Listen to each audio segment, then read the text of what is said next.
Alright, so this will be my first CLX listener, and this is actually going to be my first scripted video because I'm tired of just saying things in my head, getting ready for the video, doing the video, forgetting a whole line.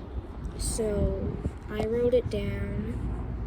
Before I start, I want to mention that I have a Discord server. The link will be in the description.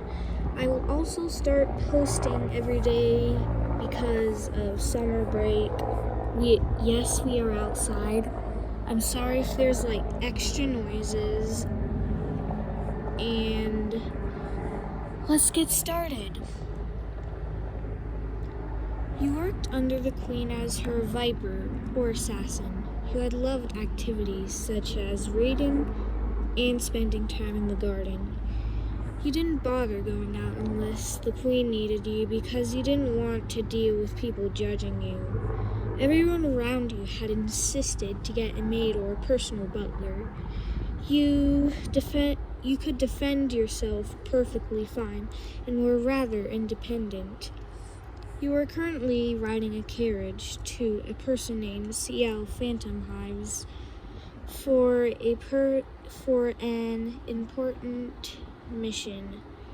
You had heard about him from the Queen several times, but you had never met him. When you got to the mansion, you were kindly greeted by the woman.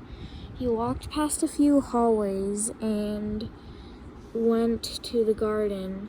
You had searched for him for a little bit, but found him sitting on the bench. She said he stood up, bowed, and introduced himself. "I'm Ceil Phantom Hive," he said. "It's a pleasure to meet you. My name is Wyan Ellen," he said.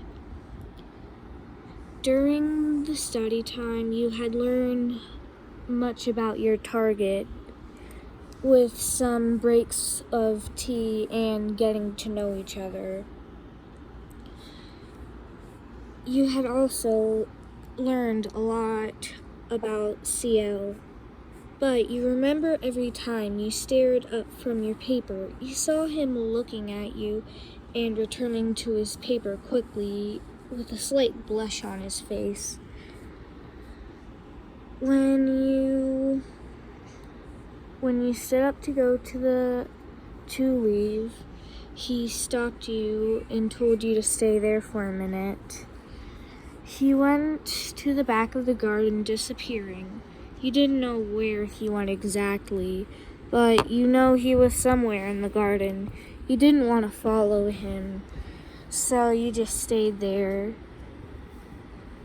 When he came back, he had a beautiful, your favorite colored rose in his hand. He bowed down and gave it to you. You slightly blushed and you took it and you left. After he did that, you were starstruck the whole day. You couldn't go to bed that night, and your mind was spinning. Okay, thank you for listening to that. It was scripted. I'm not the best reader, just so you know. Okay, I will try to post tomorrow. It's not guaranteed that I'm posting on Saturdays and Sundays because of family stuff. But thank you for listening. I hope you have a good day.